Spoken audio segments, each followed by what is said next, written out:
नमस्ते बंधुओं। सशक्त भारत से मैं डॉक्टर आर के वर्मा। राजनीति से परे, सामाजिक वीडियो से परे, आज विषय थोड़ा आध्यात्मिक है।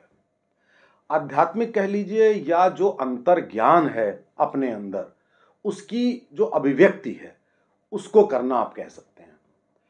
बहुत सारे विषय हैं जिस पे सोशल मीडिया, हमारे शास्त्रों और हर जगह चर्चा होती है कि हम किस मार्ग पे चलें, ज्ञान मार्ग पे, भक्ति मार्ग पे, कर्म मार्ग पर। तो ये चर्चाएं चलती हैं। तो कोई पुनर्जन्म का सिद्धांत बताता है कि हमारे जीवन में हम जो भोग रहे हैं वो पिछले जन्मों के कर्मों का फल है। अब आप जरा सोचिए कि क्या पुनर्जन्म तो केवल हिंदुओं में बताया जाता है, और मेरे ख्याल से शायद यहूदियों में भी है। तो पुनर्जन्म का सिद्धांत बाकी लोग तो नकार देते हैं, इस्लाम भी और क्रिश्चियनिटी भी।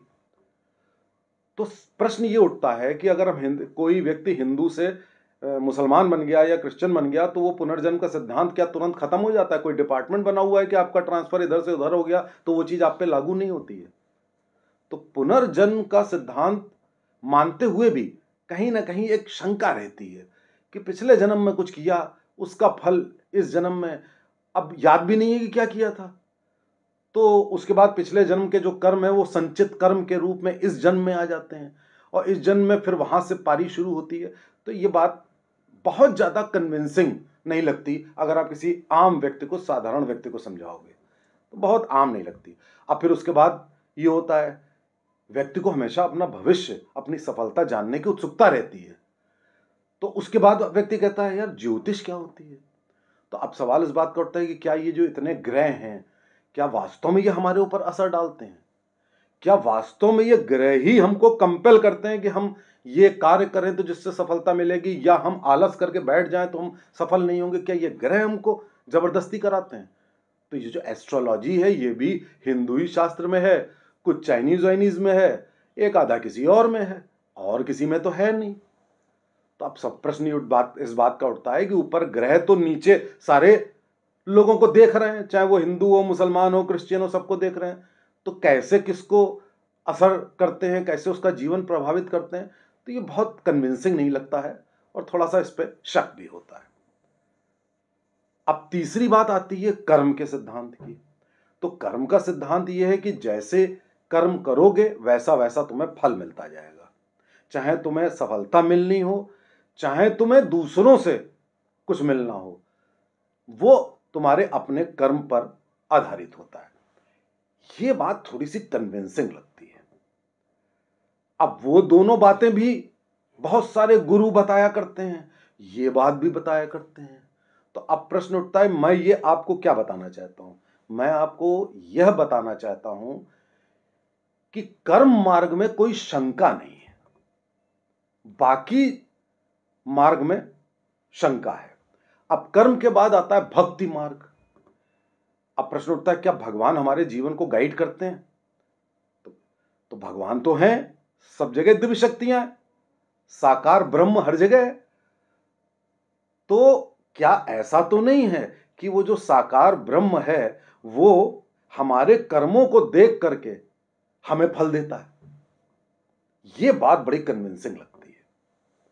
तो अब प्रश्न उठता है कि कई बार ये चर्चाएं उठती हैं, कहीं भी जाओ कोई जना चर्चा करता है कि भाई ये बताइए कि क्या है, असलियत है क्या? क्या हमें पिछले जन्म के कर्म मिल रहे हैं? कैसे हमें अपने आप को मैनेज करना चाहिए? तो देखिए, ऐसा है कि पुनर्जन्म का सिद्धांत व्यक्तिगत रूप से मानते हुए भी उसमें मुझे थोड़ी बहुत शंका लगती है। ज्यादा से ज्यादा ये हो सकता है कि पुनर्जन्म तब तो होता होगा कि एक जन्म में हमने बहुत अच्छे कर्म किए हैं तो अगला जन्म में हमारा अच्छा होगा, किसी अच्छी जगह जन्म लेंगे, अच्छा पालन पोषण हो जाएगा, या अच्छी योनि में जन्म ले लेंगे। इतनी बात समझ में आती है। अब दूसरी बात है ग्रहों की। तो आप ज्योतिष की तरफ जाते हैं तो ग्रहों में मुझे ऐसा लगता है कि ग्रहों का ये तो होता है कि आपकी प्रवृत्तियां क्या हैं। आप न्यायप्रिय हैं, कि आप अत्याचारी हैं, कि आप गुस्सैल हैं, कि आप ये हैं, कि आप वो हैं। प्रवृत्तियां तो ग्रह निश्चित कर सकते हैं, लेकिन ये कहना कि ये ग्रह आपको इस क्षेत्र में सफल बना देगा, ये ग्रह ऐसा कर देगा, ये भी बहुत ज्यादा कन्विंसिंग बात नहीं लगती है। तो अंत में ये निर्णय जिस पे मैं अभी तक पहुंचा हूं, हो सकता आगे बदल जाऊं, वो आपसे शेयर करना मैं उचित समझता हूं। इस जीवन को आप 7 वर्षों के अंतराल में बांट दीजिए, 7-7 वर्षों के।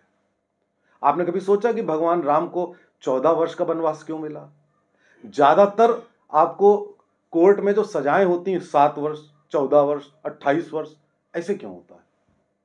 ज्यादातर ये क्यों कहा जाता है 7 जन्मों का साथ होता है विवाह? ये सब तो 7 के मल्टीपल में हर चीज हिंदू शास्त्र में होती है, और ये हिंदू में ही नहीं, सब में होती है। 7 फेरे, हर चीज 7।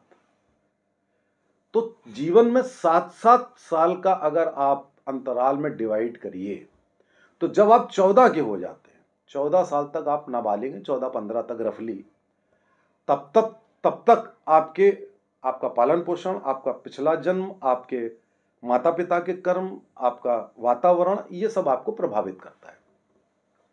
लेकिन उसके बाद बारी आती आपकी। आपने इस 7 साल क्या किए, कितने बुरे कर्म किए, तो अगले 7 साल भोगोगे।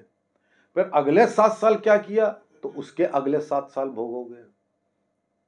तो इस तरह से 7 के मल्टीपल में आपका रीबर्थ होता है। आप पासपोर्ट में फोटो लगाते हैं, वो कहता है रीसेंट फोटोग्राफ लगाइए। 7 साल के बाद, 7 या 10 साल के बाद हमेशा रिन्यू होता है आपका लाइसेंस, आपका सब चीजें रिन्यू होती हैं। क्यों रिन्यू होती हैं? क्योंकि मेडिकली भी 7 साल के बाद आपकी बॉडी की सारी सेल्स रिप्लेस हो जाती हैं, दूसरी सेल्स आ जाती हैं, आप बदल जाते हैं, आपका चेहरा बदल जाता है। आप देखिए हर 7 साल में आपका चेहरा बदल जाता है, आपका एक तरीके से नया जन्म हो जाता है। अब अगले 7 साल, इस 7 साल आपने बहुत गलत काम किए, किसी को मारा पीटा, किसी से हिंसा की, किसी के साथ अन्याय किया, अगले 7 साल आपको भोगना है। ये वाला 7 साल का जन्म, अगला 7 साल आपको भोगना है। इस 7 साल आपने बहुत अच्छे कर्म किए, दया की, जीवों पर दया की, लोगों के साथ आपने सहानुभूति रखते हुए समाज की मदद करी, देश की मदद करी। अगले 7 साल आपको उसका फल मिलेगा। यह फल कौन देता है? यह फल ईश्वर देते हैं।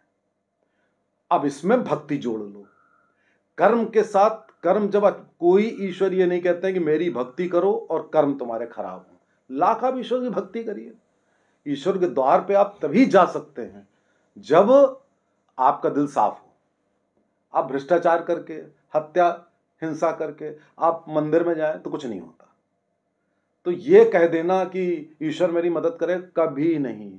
आप अच्छे कर्म कर रहे हैं और ईश्वर के पास ना भी जाएं तो ईश्वर उसमें अपना रूप देखता है। आपके दिल में ईश्वर उतर जाता है, उतर के आपकी मदद करता है। तो इसलिए, और अगर कर्म के साथ भक्ति का मार्ग जोड़ दिया तो वो अल्टीमेट है, वो एक अल्टीमेट मोक्ष प्राप्ति का मार्ग है कि आपने अच्छे कर्म भी किए। उसके बाद जो कहते हैं ना कि फल की इच्छा मत करो, वो इसीलिए कहते हैं फल की इच्छा मत करो कि अच्छे कर्म कर रहे हो, बाकी ईश्वर पे छोड़ दिया, ईश्वर की भक्ति कर रहे हो। अब ईश्वर के ऊपर है कि वो आपको क्या बनाता है, क्या करता है। तो आप ये लालची बन करके हर एक से मांगते फिरोगे तो वो भी ठीक नहीं है। तो निचोड़ क्या है अंत में? निचोड़ ये है कि पुनर्जन्म पे आपका कंट्रोल नहीं है। पिछले जन्म के जो कर्म थे उस पे आपका कंट्रोल नहीं है, संचित कर्म पे आपका कंट्रोल नहीं है। ईश्वर के ऊपर भी आप केवल भक्ति कर सकते हैं, कोई कंट्रोल नहीं। कंट्रोल आपका अपने कर्मों पर है। अगर बहुत अच्छे कर्म होंगे, हृदय बिल्कुल निर्मल ईश्वर की भांति होगा, तो ईश्वर स्वयं नीचे उतर के आपके हृदय में प्रवेश करेंगे और आपको ईश्वर तुल्य, देवतुल्य बनाएंगे। अब वो सफलता आपके अनुरूप है या आप जो चाहते थे उससे कहीं ज्यादा है या कम है, ये उसके ऊपर छोड़ दीजिए। नमस्ते।